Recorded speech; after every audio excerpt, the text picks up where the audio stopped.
Ал екіншіден келетін болсақ, екінші мәселем қандай еді? Ал екінші мәселеге келер болсақ, бізде екінші мәселеге және де пара. Кәдімгідей дегеніңіз?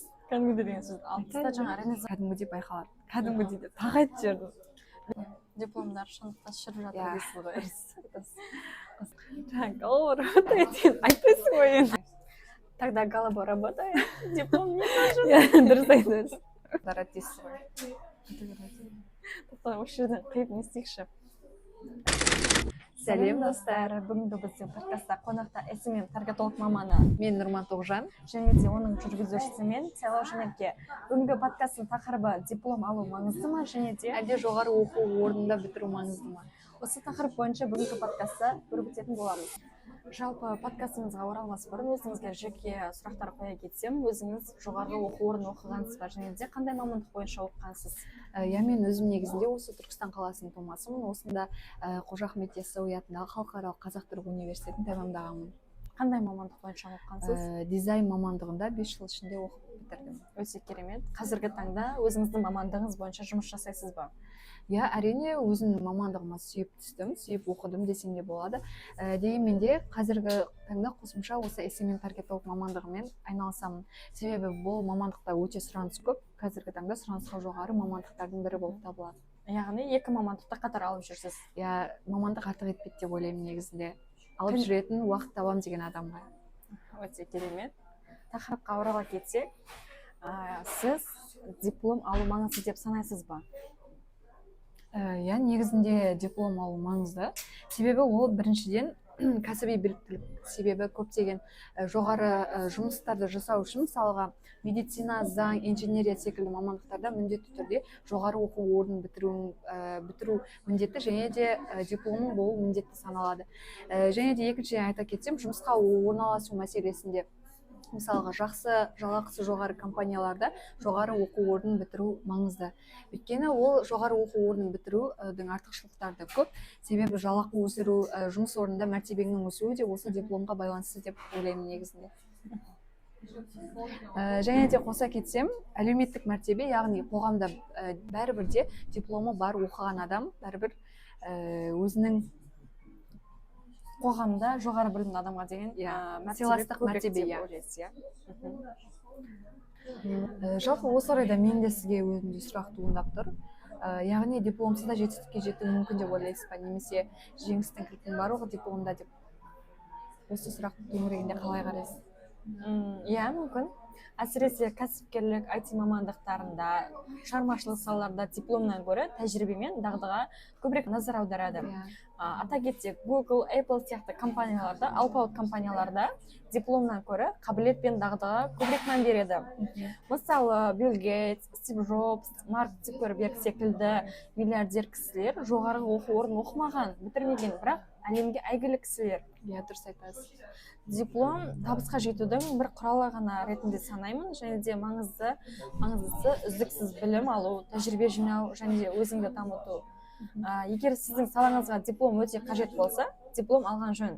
Бірақ сіз шығармашылық салаларда бойынша жұмыс жасаңыз келсе, диплом маңызды деп санамаймын. Қосымша алып жүруге болады дейсіз ғой. Бастысы дағды мен тәжірибе деп санаймын. Дегенмен де қазіргі таңда дипломы бар бола тұра жұмыс жасамайтын жастарды көптеп кездестіреміз қоғамымызда. Бұған көзқарасыңыз қандай? Дұрыс деп санайсыз ба? Дұрыс деп санағанда, жалпы бұл негізі қоғамда өзекті мәселелердің бірі деп санаймын өзім. Себебі менің өзім таныстарымның арасында да, жалпы қоғамда да жиі кездестіріп жатамыз ондай адамдарды. Мұның көптеген себептері бар, бірнеше салдары бар деп ойлаймын. Жеке-жеке тоқталып өтсеңіз. Яғни бірінші себебі ол бала өзінің мамандығын сүйіп оқымағандықтан, яғни өзінің ата-анасының айтуымен сол мамандыққа түсуінде. Ал екіншіден жұмыстың жетіспеушілігінде деп ойлаймын. Және де жақсы жұмысқа тұру үшін бізде көбіне біздің елде пара сұрайды. Және де үшіншіден бұрымды аруларымыздың ауылдық жерлерге тұрмысқа шығып, өзінің мамандығы бойынша жұмыс таппағанда деп білемін. Жалпы осы қозғаған мәселелеріңізді толығырақ айта кетсеңіз. Яғни бірінші мәселеге келетін болсам, бірінші ол баланың өзін сүйіп таңдаған мамандығында. Яғни ата-анасы көбіне бізде ата-аналар медицина, педагогика сияқты мамандықтарға түсуін қалайды, баласын сол мамандықтарда оқуын қалайды. Оны барлық жерде кездестіреміз жалпы. Негізінде бала өзінің сүйіп оқыған мамандығын таңдау керек деп ойлаймын.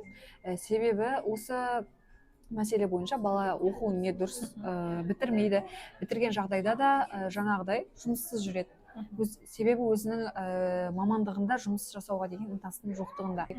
Жалпы екінші мәселеге келер болсам, бізде Қазақстанда жұмыс жетіспеушілік және де жақсы жұмыс орнына орналасу үшін пара сұрау. Яғни бізде жастарымыз жыл сайын педагогика мен медицина саласына түсетін үміткерлер саны жыл сайын артуда. Және де осы мәселеге байланысты жұмыс жетіспеушілігі де соғұрлым арта түседі деген деп ойлаймын өз басым. Осы орайда сөзіңізді бөле кетсем, яғни бізді жас кезімізде ата-анамыз миымызға құйып қойған секілді өлмейтін мамандық ретінде медицина саласы мен педагогика саласын миымызға сіңіріп қойған, өзімізде басымыздан өткергенбіз. Мамандық таңда десе ойымызда сол екі мамандықтан басқа мамандық жоқтай медицина саласы мен педагогика саласына түсіп жатамыз. Жалпы бұл стереотипті миымыздан алып тастаған жөн сияқты. Иә, сізбен толықтай келісемін. Осы орайда өзімнің екінші мәселеме келер болсам, яғни жақсы жұмыс орнына орналасу үшін пара сұрау. Бұл өте дұрыс емес, өте қате нәрсе деп ойлаймын. Себебі өзің соншама жыл еңбекпен оқыған мамандығыңа ақшамен түсу деген өте ұят мен үшін. Жалпы осы тақырыпта қоғамда резонанс тудыру керек деп ойлаймын. Ол өте ұят негізі.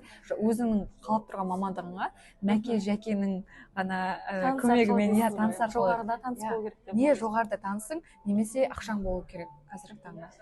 Бұны дұрыс емес. Дұрыс емес деп ойлайсың. Жалпы сіздің мәселеңіз бойынша мен өз ойымды қоса кететін болсам, өзіміздің таныстарымыздан да кездестіріп жатамыз. Яғни бұрында аруларымыз ауылда жерге тұрмысқа шығып, өзінің мамандығы бойынша жұмыс жасамай жатады. Оның себептерінің мысал біреуін айта кетсем, ауылда жерде өзінің мамандығы бойынша жұмыс жасай алмайды, жұмыс жоқтығы. Екіншіден, ата-ана қарсылығы болуы мүмкін, енді барған жеріңізге байланысты деп ойлаймын. Үшіншіден, ер азаматыңыз, тұрмысқа шыққан ер азаматыңыздың қарсылығы. Яғни сен әйел кісісің, менің жарымсың, бала-шаға қарап үйде отыр деген сияқты. Осы себептерге де байланысты көптеген қыз-келіншектеріміздің дипломы жарамсыз болып, сандықтың түбінде шіріп жатыр десек те болады. Яғни менің ойымша, сіздің таңдаған ер азаматыңызға байланысты секілді, егер сіздің ер азаматыңыздың сана сезімі, ой-өрісі кең болса, сіз кез келген жұмысты жасай аласыз деген ойдамын. Иә, бұл жерде яғни қолдау өте маңызды. Иә, қолдау өте маңызды деп ойлаймын. Қорытындылай келе, диплом табысқа жетудің жалғыз жолы емес, бірақ көптеген мүмкіндіктердің есігін ашатын маңызды құрал. Алайда өмірде бастысы үздіксіз даму мен адамның еңбекқорлығына байланысты. Сізде диплом болсын болмасын, бастысы өзіңізге деген сенімділік, арманыңызға қарай ұмтылу және де үздіксіз даму. Яғни білім тек парақта емес, санада. Сіздермен бірге болғаныңызға өте қуаныштымыз. Бүгінгі подкастымыз сіздерге ұнады деген ойдамыз. Сіздің келгеніңізге көп рахмет. Сізге де. Сау болыңыздар.